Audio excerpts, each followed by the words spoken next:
মানুষ যখন দলবদ্ধভাবে কোনো কোর্ট কাছারি বা বিচার ব্যবস্থাপনা বহির্ভূত কাউকে হত্যা করে বা শাস্তি দেয় তাকে বলা হয় মব জাস্টিস। এই শব্দটি এখন খুব প্রচলিত আমাদের সমাজে। মব জাস্টিসের সংজ্ঞাও যারা এই ধরনের সাপোর্টও দেয় না, পশ্চিমা কৃষ্টি কালচাররাও বলছে mob justice or lynching refers to the act of group of people taking the law into their own hands to punishment someone without any legal process. সঠিক কোনো পদ্ধতি ছাড়াই, বিচার ব্যবস্থাপনা ছাড়াই যখন একজন মানুষের উপর অন্যায়ভাবে কেউ বিচার কার্য স্থাপন করতে চায় বা হত্যা করে, এটাকে বলা হচ্ছে মব জাস্টিস। আমাদের কাছে জানতে চাওয়া হচ্ছে যে হুজুর, এই ধরনের মব জাস্টিস এর ব্যাপারে ইসলামের বক্তব্য কী?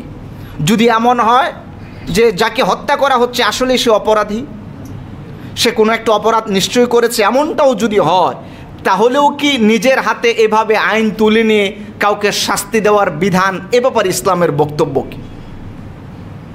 আমার প্রিয় ভাইয়েরা, আপনি দেখুন সমাজের এই যে মানুষগুলো কারো উপর অত্যাচার করছে, মনে করছে দোষী, তারপরে সে আইন নিজের হাতে তুলে নিচ্ছে, এই পদ্ধতির ব্যাপারে ইসলামের বক্তব্যটা কি? ইসলামের বক্তব্য এই ব্যাপারে খুব ক্লিয়ার, কারণ ইসলাম খুব পর্যবেক্ষণ ধর্ম, যারা পর্যবেক্ষণ করে সমাজে ইসলাম দেখেছে এই মব জাস্টিসের কারণে সমাজে বিশৃঙ্খলা তৈরি হয়, অনিশ্চয়তা তৈরি হয়। এই মব জাস্টিসের কারণে আইনের প্রতি একটা অনাস্থা তৈরি হয়, গুজবের সৃষ্টি হয়, এবং নিরীহ মানুষগুলো যাদের দোষ নেই এদের উপরে দোষ চাপিয়ে দেওয়া হয়। আমরা দেখেছি একসময় একজন ইমামের উপরে অন্যায়ভাবে তার উপরে দোষ চাপানো হলো, উনি এই অন্যায় করছে, তারপরে সমাজের মানুষ মিলে তারে আবার হত্যা পর্যন্ত করেছে। আমরা এই ধরনের ইমামের ঘটনাও শুনেছি। আমরা দেখেছি যে মানুষের উপরে পাথর দিয়া তারপরে হত্যা করছে, কি বীভৎস আচরণ। যদি যারা হত্যা করছে তাদেরকে যদি কোনোভাবে জিজ্ঞেস করা হয়, ও নিজের পক্ষে দুই একটা দলিল দাঁড় করানোর মিথ্যা অজুহাত চেষ্টা করবে। কিন্তু ইসলাম বলছে এই ধরনের কোনো বিচারেই ইনসাফপূর্ণ বিচার হয় না। সেজন্য ইসলামের বক্তব্য যদি আমাদের জানতে হয়, আমাদের উচিত কোরআন এবং সুন্নাহ থেকে এই ব্যাপারে বক্তব্য শোনা। সুতরাং আসুন আল্লাহ এই ব্যাপারে কি বলেছেন, রাসূল আকরাম সাল্লাল্লাহু আলাইহি ওয়া আলিহি ওয়াসাল্লাম এই মব জাস্টিস, বিচার বহির্ভূত হত্যা, নিজের হাতে আইন তুলে নেওয়ার ব্যাপারে রাসূলের কি বক্তব্য, এগুলো আমাদের জানার দরকার আছে না নাই? জুড়ে বলেন না কেন, আছে না নাই? অবশ্যই রয়েছে। আসুন আমরা একটা একটা করে এই পয়েন্টগুলো সামনে আগাই কোরআন এবং সুন্নাহর দৃষ্টিকোণ থেকে। আইন নিজের হাতে তুলে নেওয়া, কোনো একজন ব্যক্তি যদি সে সত্যিকারার্থেও অপরাধী হয়, এই ক্ষেত্রে আমি যদি বুঝি সে অপরাধ করেছে, আমি কি নিজে তার বিচারটা করতে পারি কি না, এ ব্যাপারে ইসলামের বক্তব্য কি? আসুন, ইসলামে আদালত বহির্ভূত কোনো বিচার কার্যকে সাপোর্ট করে না। আল্লাহ পাক কোরআনে কারীমের মধ্যে বলছেন, সূরা নিসার মধ্যে এসেছে, আল্লাহ বলছেন ওয়াইদা হাকামতুম বাইনান নাসি আন তাহকুমু বিল আদল ইন্নাল্লাহা নি'ম্মা ইয়া'iদুকুম বিহি ইন্নাল্লাহা কানা সামিআম বাসীরা। আল্লাহু আকবার বলেন। কি চমৎকারভাবে আল্লাহ তাআলা বলে দিলেন, নিশ্চয় তোমরা যখন কোনো মানুষের উপরে বিচার কার্য ফাইসালা করো, তবে আদালতের সাথে সেই বিচার কার্য ফাইসালা করতে হবে। আর আল্লাহ বলছেন, আমি আল্লাহ পাক তোমাদেরকে যে নসিহাগুলো করি, যে উপদেশগুলো আমি আল্লাহ তোমাদের দেই, এটাই সবচাইতে উত্তম নসিহা। আর আমি আল্লাহ পাক তোমাদের সব কাজ দেখি এবং শুনি। সুবহানাল্লাহ। আল্লাহ পাক বলছেন, যখন কোনো মানুষের উপরে বিচার করা হবে, সেটা আদালতের মাধ্যমে বিচার করতে হবে, ন্যায়নিষ্ঠার মাধ্যমে করতে হবে। ব্যক্তি যখন নিজের হাতে বিচার কার্য তুলে নেয়, কখনো তা ন্যায়পরায়ণ বিচার হতে পারে না। আবার দেখুন আল্লাহ পাক অন্য আরেক সূরায় বলছেন, ইয়া আইয়ুহাল্লাযীনা আমানু কুনু কাওয়ামিনা বিল কিসতি শুহাদাআ লিল্লাহ ওয়ালাউ আলা আনফুসিকুম আওয়াল ওয়ালিদাইনি ওয়াল আকরাবিন। আল্লাহ বলছেন তোমরা যখন কোনো বিচার কার্য করবে আল্লাহকে সাক্ষ্য রেখে আদালতের সাথে তারপরে বিচার করতে হবে। আর এই বিচার করতে যে, এই আদালত প্রতিষ্ঠা করতে যে বিচার যদি তোমার নিজের বিরুদ্ধে, তোমার পিতামাতার বিরুদ্ধেও চলে যায়, এমনকি তোমার সন্তান সন্ততি আর আত্মীয় স্বজনের বিরুদ্ধেও চলে যায়, খবরদার এই ন্যায়পরায়ণ বিচার থেকে পিছপা হওয়া যাবে না। কি চমৎকার বক্তব্য! আমরা দেখতে পাচ্ছি বর্তমান সময়ে তো আদালতেই আদালত নাই, ন্যায়পরায়ণতা নাই। এই জায়গায় আমি একক ব্যক্তি হিসাবে কিভাবে ন্যায়পরায়ণ হয়ে তারপরে বিচারটা করতে পারি, এটা তো একেবারেই অসম্ভব বিষয়। কোথাও না কোথাও ত্রুটি হয়ে যাওয়ার সম্ভাবনা আছেই। আদালতও তো এখন কোনো না কোনোভাবে প্রভাবিত হয়ে যায়। তাহলে এই জায়গায় আমি ব্যক্তি কিভাবে পারি একজনের উপর বিচার করতে, তাও আবার আদালতের সাথে, যেখানে আল্লাহ পাক বলছেন এভাবে নিজ হাতে, আল্লাহ রাসূল যেখানে নিষেধ করেছেন, এই জায়গায় আমি রাসূলের কথাকে ভায়োলেট করে তারপরে আমার হাতে বিচার তুলে নিতে পারি না। এরপরে আসুন আল্লাহ পাকের রাসূলের উদাহরণ দেই, যা রাসূল সাল্লাল্লাহু আলাইহি ওয়াসাল্লাম সাহাবায়ে কেরামদেরকে শিক্ষা দিয়েছিলেন। হযরত ওমর ইবনুল খাত্তাবের যুগে একজন লোক ছিলেন যিনি গভর্নর পরবর্তীতে দায়িত্বপ্রাপ্ত হয়েছিলেন, নাম ছিল ইয়ালা ইবনে উমাইয়া। ইয়ালা ইবনে উমাইয়া নিজের সম্পত্তি তিনি পাবেন, আরেকজনের সাথে ঝগড়া ছিল, উনি তার সম্পদ দেয় না, জায়গা জমি দেয় না। ইয়ালা ইবনে উমাইয়া জোর করে ওই জায়গা দখল করলেন, কারণ উনি জানেন এটা তারই জায়গা, এই জন্য জোর করে দখল করেছেন। হযরত ওমর এই ঘটনা জানলেন। হযরত ওমর জিজ্ঞেস করলেন, ইয়ালা ইবনে উমাইয়া, তুমি কেন নিজে নিজে তোমার জায়গাটা দখল করে নিলা, কোনো বিচারের শরণাপন্ন হলা না? ইয়ালা ইবনে উমাইয়া বললেন, হুজুর আমি জানি এটা আমার এই জায়গা, এটা শতভাগ সত্য, এতে কোনো সন্দেহ নাই, এই জন্য আমার অধিকার আমি ছিনিয়ে নিয়েছি। হযরত ওমর বললেন, ইয়ালা ইবনে উমাইয়া রে, কিন্তু তুমি যে কাজ করেছ হতে পারে এটা তোমার অধিকার, কিন্তু রাসূল এভাবে অধিকার ছিনিয়ে আনার ব্যাপার নিষেধ করেছেন। আল্লাহ রাসূল উৎসাহিত করেছেন কি বলে, আমি ওমর সেটা শুনেছি। আল্লাহ রাসূল আমাদের শিখিয়েছেন, লা ইয়াখুদু আহাদুকুম হাক্কাহু বিয়াদিহি ওয়া লা ইয়াতি হাকিমান। আল্লাহু আকবার বলেন।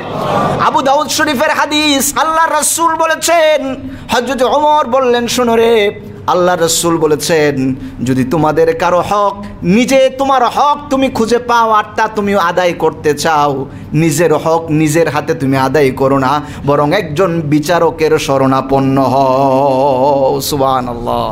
আল্লাহ রাসূল শিখিয়ে দিয়েছেন নিজের অধিকারটাও সরাসরি আনতে গেলে কোথাও না কোথাও ভুল হতে পারে।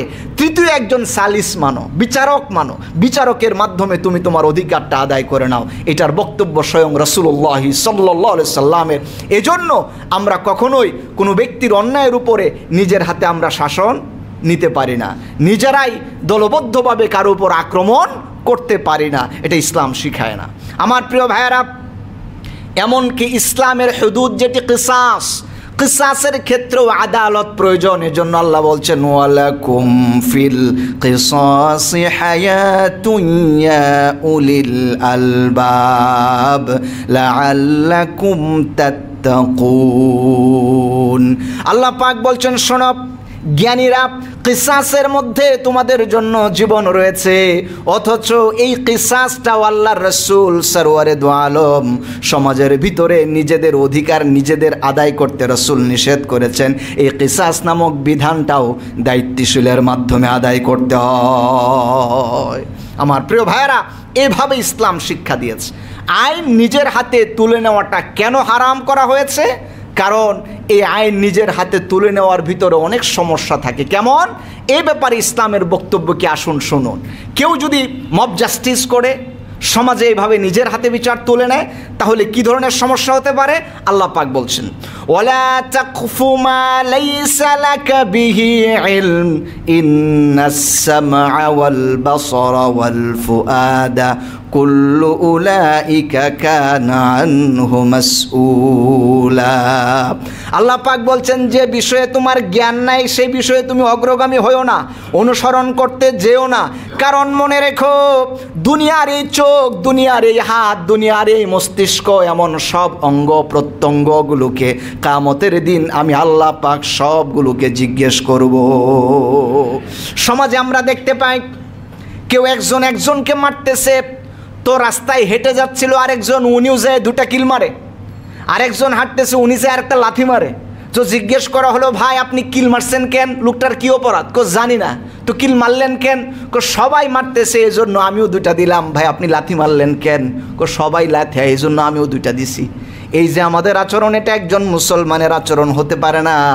দোষে মারে, কিন্তু আমি জানি না কেন মারতেছে, আমিও দুইটা মারলাম।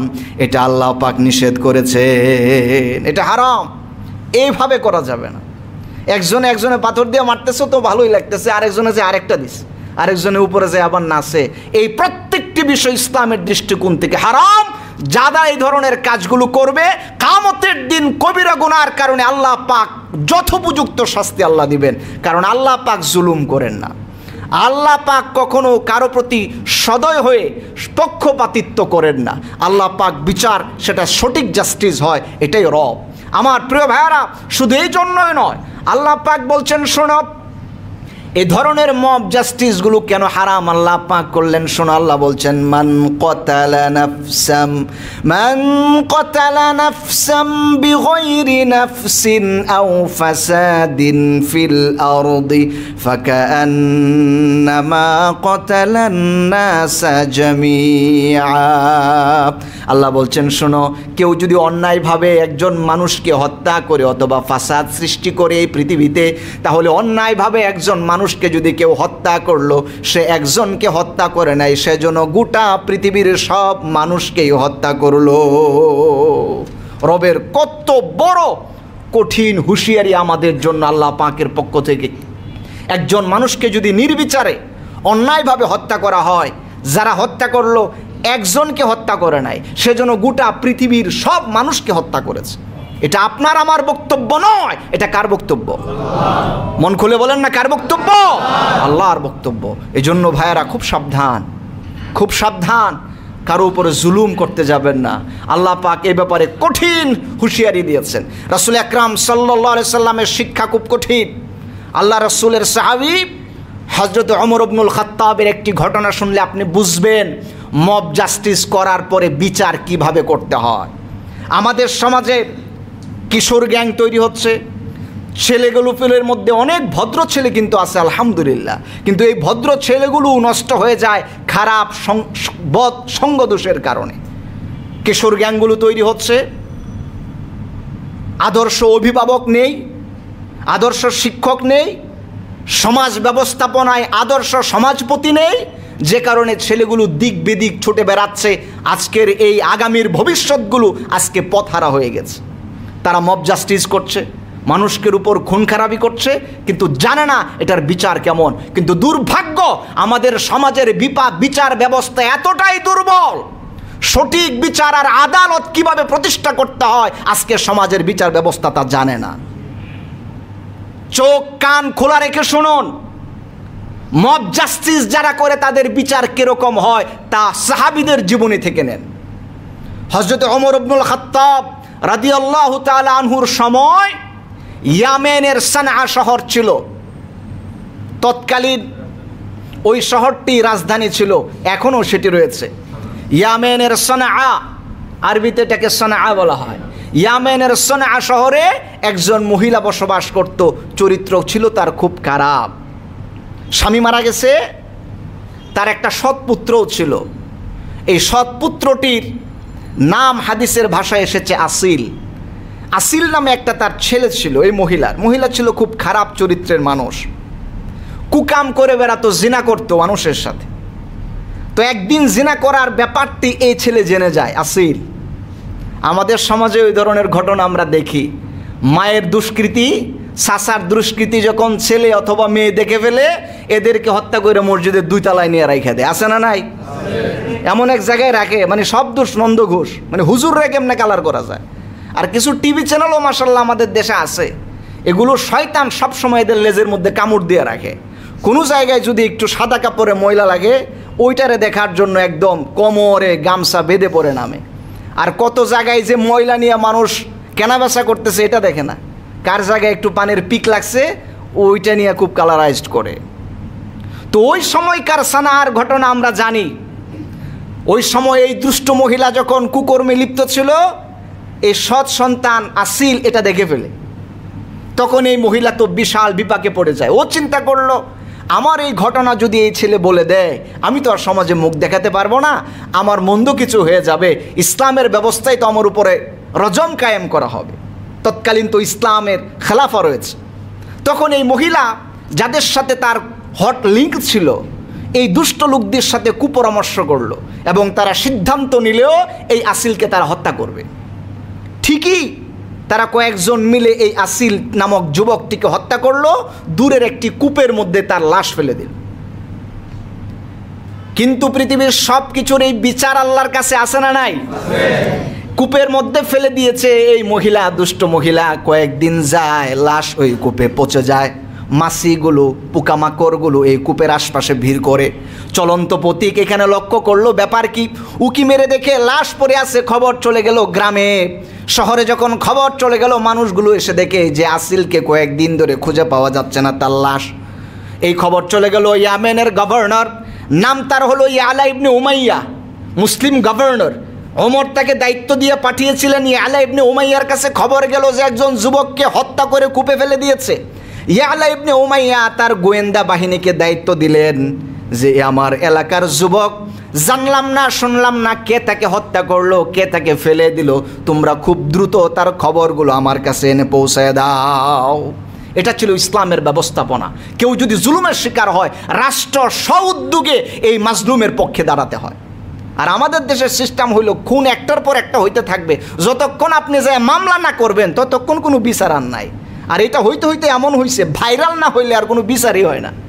এখন ভাইরাল হওয়া লাগে, ভাইরাল। আপনারা মাইরা ফেললেও কোনো লাভ নাই, এটা যদি ভাইরাল হয় তাইলে যদি কোনো রকম একটু বিচার টিচার পান আর কি, আর না হয় এটার কোনো হদিস নাই। কিন্তু ইসলামী ব্যবস্থাপনায় এগুলোর কোনো অধিকার নেই, বরং ইসলাম বলছে মাজলুম যখনই হবে রাষ্ট্রের ভিতরে এটা খুঁজে বের করে জালেমের বিচার করা এটা দায়িত্বশীলদের কর্তব্য।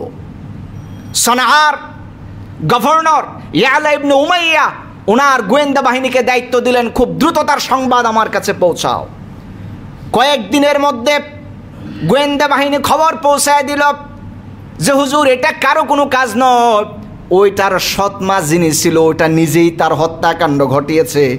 ইয়ালা ইবনে উমাইয়া সৎমাকে পাকড়াও করলেন, সিপাহী দিয়া আদালতে পাঠালেন।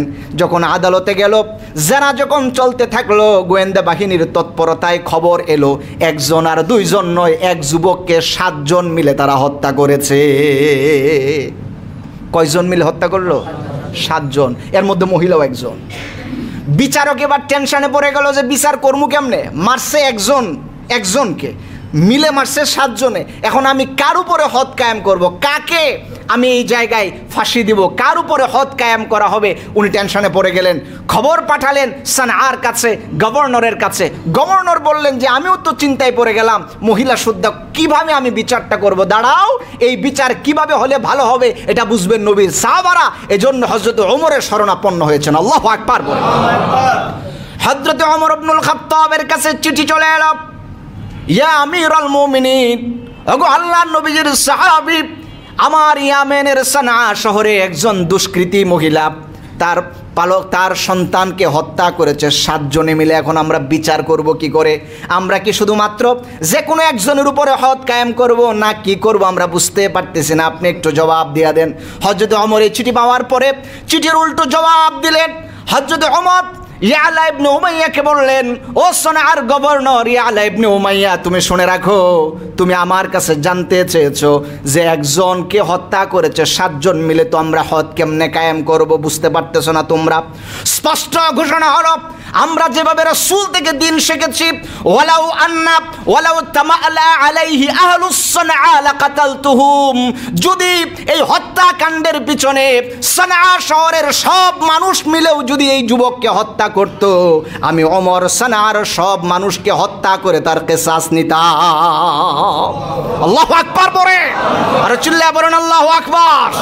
হযরত ওমর বললেন, একজনকে যদি 7 জনও মিলে সবার উপরে হদ কায়েম করা হবে, সবার উপরে কিসাস হবে, সবাইকে মৃত্যুদণ্ড দিতে হবে।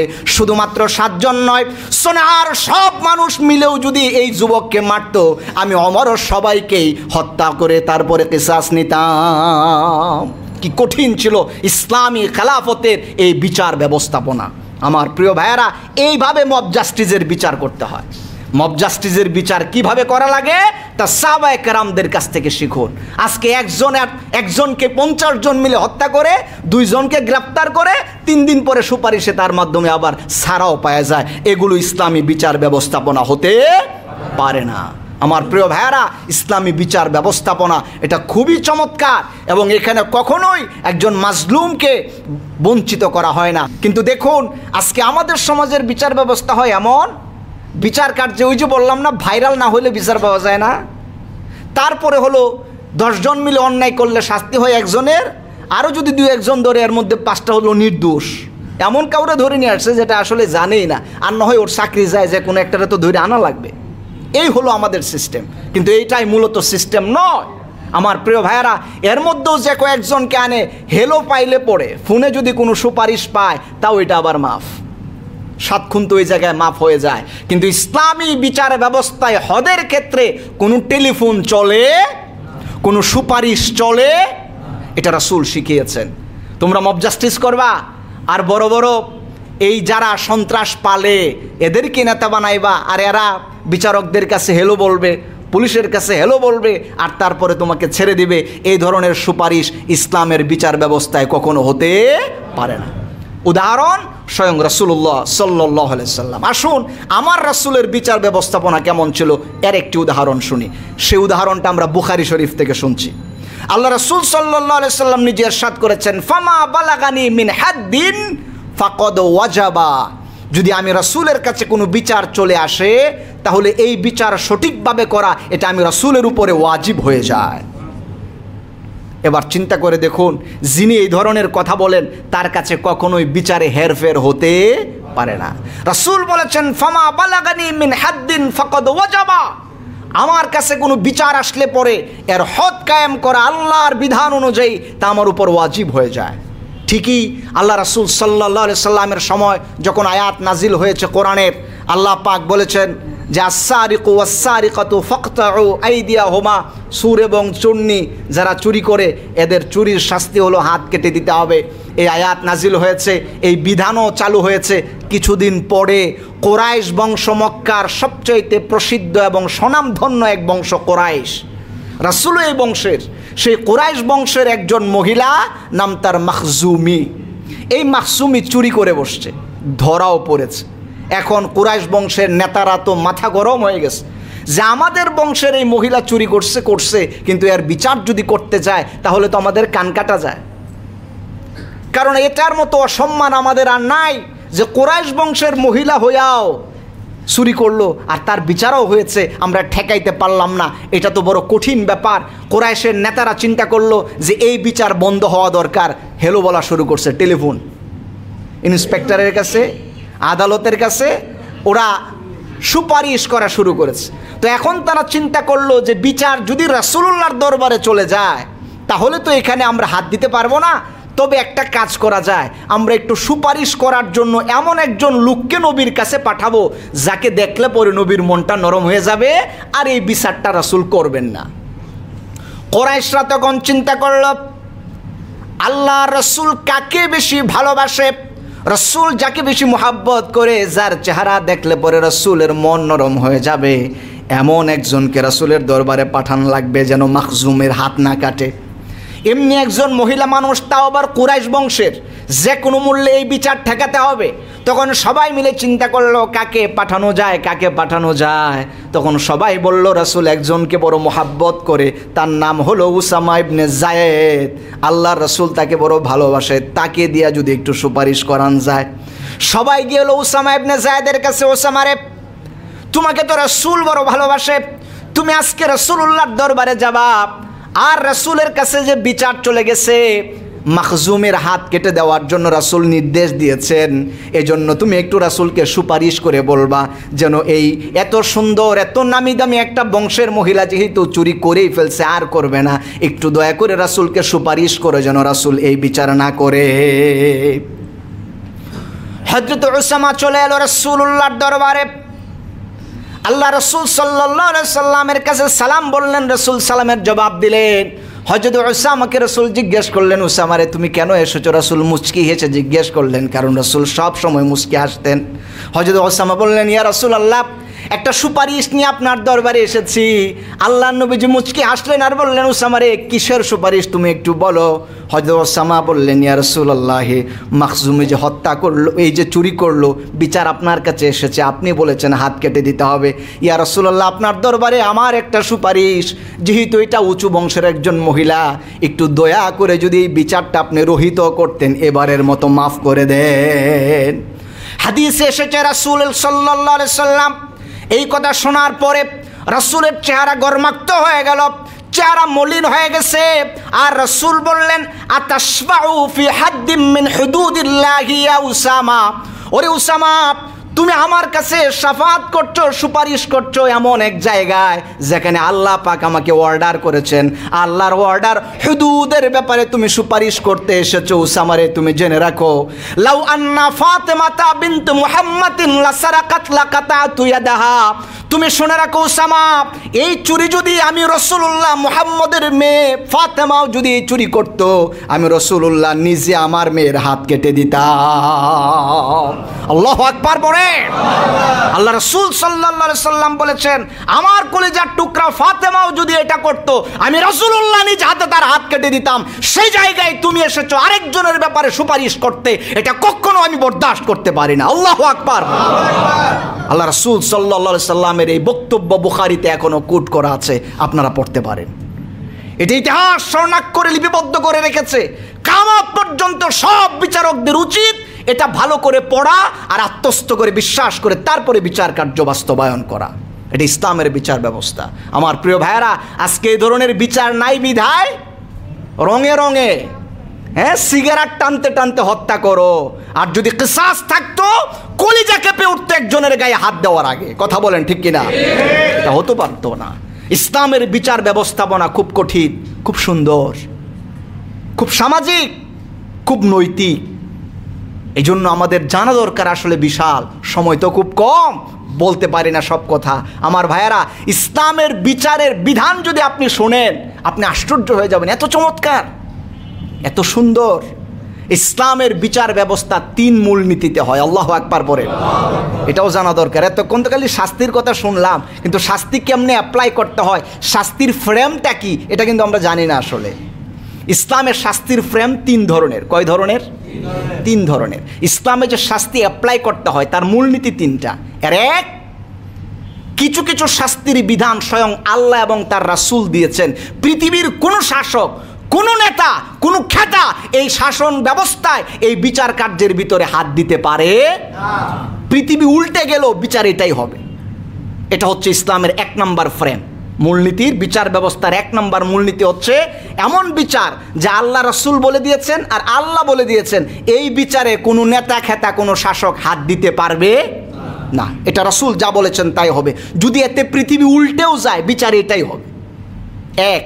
দ্বিতীয় নাম্বার ফ্রেমের মূলনীতি হচ্ছে আল্লাহ রাসূল বলে দিয়েছেন যেটা কোরআনে সহজে পাওয়া যাবে না, আমি রাসূল যেটা তোমাকে ক্লিয়ার করে নি, এমন বিষয়গুলো তুমি ইস্তেহাতের মাধ্যমে বিচারক মণ্ডলীর বৈত শাসন ব্যবস্থায়, জাজের মাধ্যমে, জুডুর মাধ্যমে এটা আপনি নতুন করে মূলনীতি তৈরি করতে পারবেন, যদি ইসলাম, কোরআন এবং সুন্নাহর বিরুদ্ধে না যায়।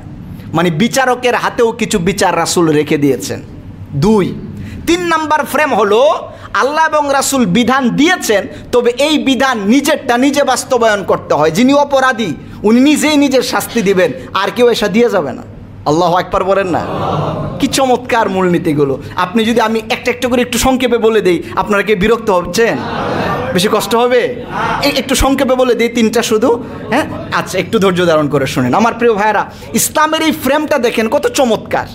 বিচারের মূলনীতির ফ্রেম। আপনার কাছে আশ্চর্য মনে হতে পারে না যে এটা আবার কেমন বিচার ব্যবস্থা? কিছু কিছু বিচার রাসূল বলে দিয়েছেন, আল্লাহ বলে দিয়েছেন, কিন্তু এটা কেউ আদায় করবে না। নিজেরটা নিজের শাস্তি নিজেকে দিতে হয়। কি চমৎকার বিধান! কারণ আল্লাহ পাক এমন সুন্দর করে এই বিচার ব্যবস্থাটাকে সাজিয়েছেন, এখানে সবার জন্য উপকার রয়েছে। কেমন? প্রথম নাম্বার যে ফ্রেমের কথা বললাম, এই ফ্রেমের মধ্যে বিচার আল্লাহ যা বলেছেন, রাসূল যা বলেছেন, পৃথিবী উল্টে গেলেও বিচার এটাই হবে। যেমন উদাহরণ আপনাকে দেই কয়েকটি। যেমন একটা হলো কিসাস, হত্যার বদলে হত্যা। আল্লাহ পাক বিধান দিয়েছেন কোরআনে, আপনি শুনুন। আল্লাহ বলছেন, ইয়া আইয়ুহাল্লাযীনা আমানু কুতিবা আলাইকুমুল কিসাস ফিল কতলা আল হুররু বিল হুররি বিল ওয়াল আবদু বিল আবদি ওয়াল উনসা বিল উনসা। ব্যাখ্যা করার সময় নাই। এই জায়গায় বলা হলো হত্যার বদলে হত্যা। কেউ একজনকে হত্যা করলো, আর বিচারকরা মিলে চিন্তা করলো যেহেতু হত্যা করেই ফেলছে, ওরা তো আর ফেরত পাওয়া যাইবে না, তো একটা ট্রাক্টর দিয়ে দাও যাতে এর ছেলে গাড়ি চালায় তারপরে খাইতে পারে। এ ধরনের বিচার চলবে না এই জায়গায়। যেহেতু হত্যা করছে, তো যিনি হত্যা করলেন তারে হত্যাই করতে হবে। আল্লাহ পাকের এই বিধান। এটার আরও পরে ব্যাখ্যা আছে, আমি সব দিকে যাচ্ছি না, আপনি এতটুকুন অন্তত শুনে রাখুন, আবার শুনে রাখুন। আল্লাহ পাক বলছেন আরেক বিধান, এটা যা হবে তাই। আল্লাহ বলছেন, আয-যানি ওয়াজ-যানিয়াতু ফাজলিদু কুল্লা ওয়াহিদিম মিনহা মিআতা জালদা। যদি কোনো জিনা করে কোনো পুরুষ অথবা মহিলা, তাহলে জিনা করে অন্তত পক্ষে 100টা বেত্রাঘাত করতে হবে। কে বিধান দিয়েছেন? আল্লাহ। এই জায়গায় আল্লাহর রাসূলের একটা বিধান আছে, এটা কিন্তু কোরআনে নাই। রাসূল নিজে বলেছেন, যদি জিনাকারিনী অ্যাডাল্ট হয়, জিনাকারিনী যদি বিবাহিত হয়, তাহলে শাস্তি হলো 100টা। তার হল যদি বিবাহিত না হয়, যদি বিয়ে বহির্ভূত হয়, অবিবাহিত হয়, তাহলে তাদের শাস্তি হলো 100 বেত্রাঘাত। আর যদি বিবাহিত হয়, আল্লাহ রাসূল বলেছেন তার শাস্তি হলো রজম, পাথর মেরে তারপরে হত্যা করতে হবে। এই বিধানটা, এটাই বিধান। রাসূল যেটা বলেছেন এটাও শরিয়াত। এজন্য ইসলামী ব্যবস্থাপনায় এই জিনার শাস্তি হয় রজম, হদ কায়েম করা হয় পাথর মেরে। আমার প্রিয় ভাইরা, এই বিধানের ভিতরে কেউ হাত দেওয়ার কোনো সুযোগ আরও আছে। আস-সারিকু ওয়াস-সারিকাতু ফাকতু আইদিয়াহুমা, এই যে চোরের হাত কাটা, এটা আল্লাহর দেওয়া বিধান। এখানে বাম হাত ঢুকানোর কোনো সুযোগ।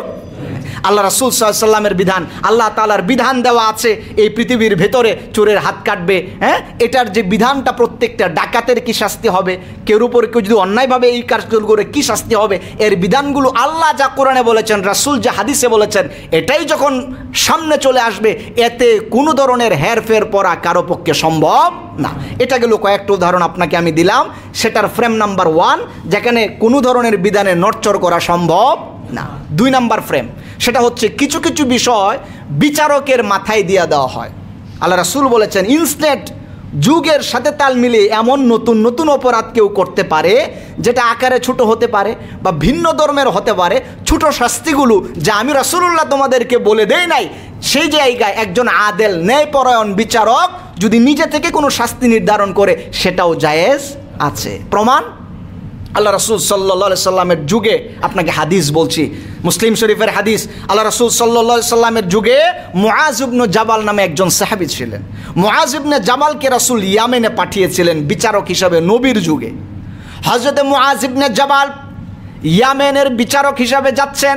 আল্লাহ রাসূল বললেন, মুআজ রে, আমি যে তোমাকে ইয়ামেনে পাঠাচ্ছি প্রধান বিচারপতি হিসাবে, তুমি যে বিচার করবা, বিচার কেমনে করবা আমাকে একটু বলো।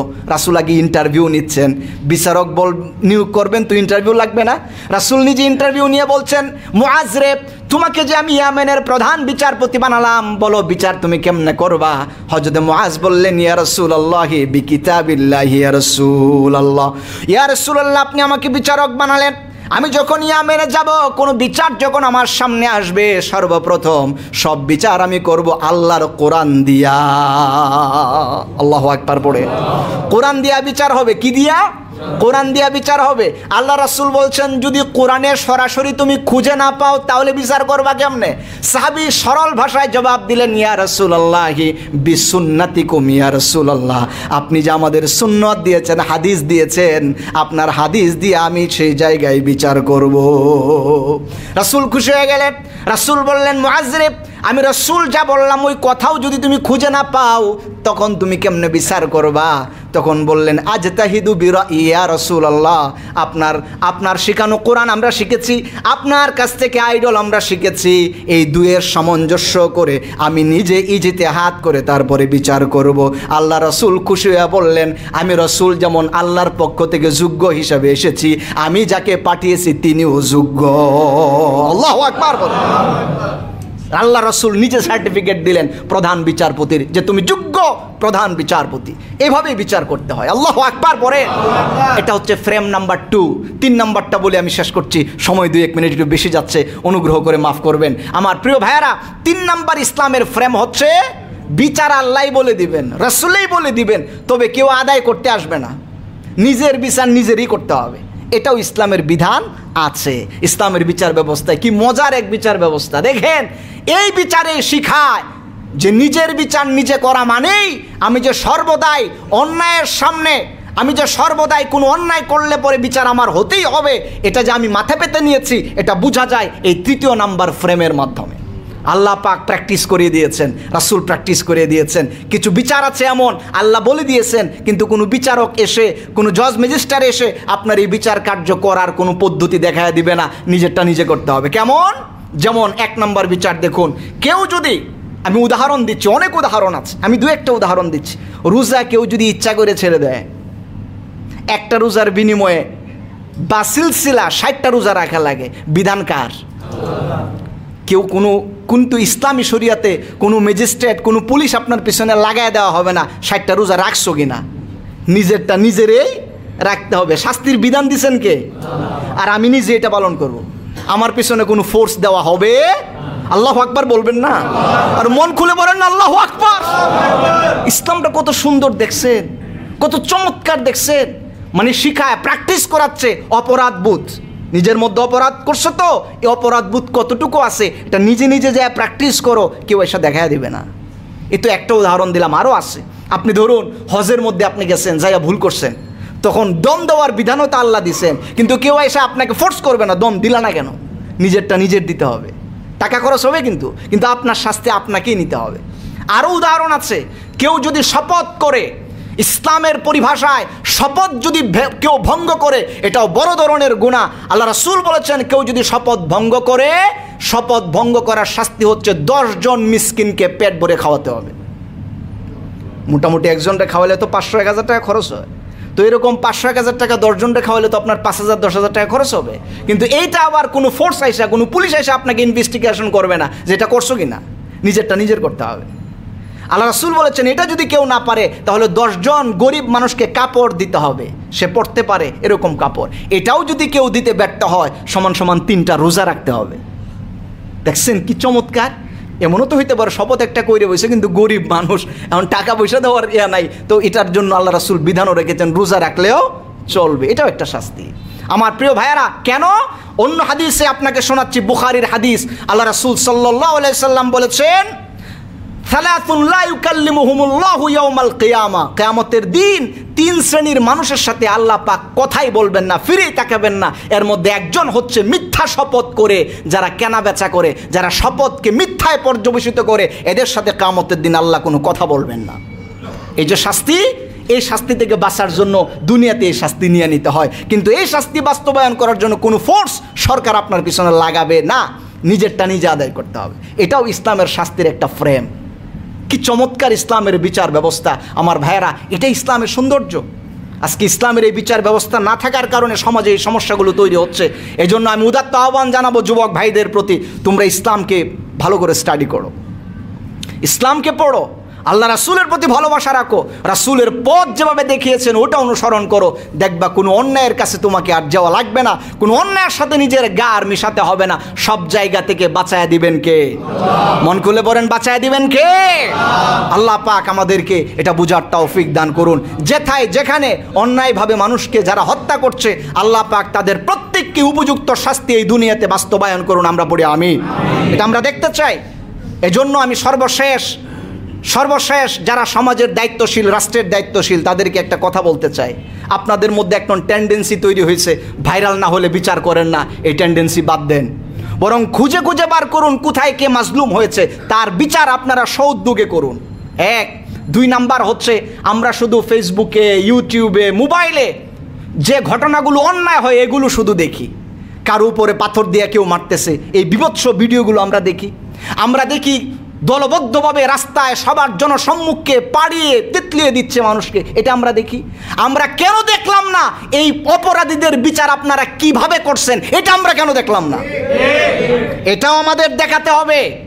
এজন্য আল্লাহর রাসূলের বিধান হচ্ছে, আল্লাহ পাক নিজে বলেছেন, যখন তোমরা হদ কায়েম করবা একদল মুসলমানের সামনে হদ কায়েম করতে হবে, যেন এই খবর গোটা দেশের রন্ধ্রে রন্ধ্রে চলে যায়, দ্বিতীয় কোনো জালেম যেন আর দুঃসাহস না করতে পারে অন্যায় করে।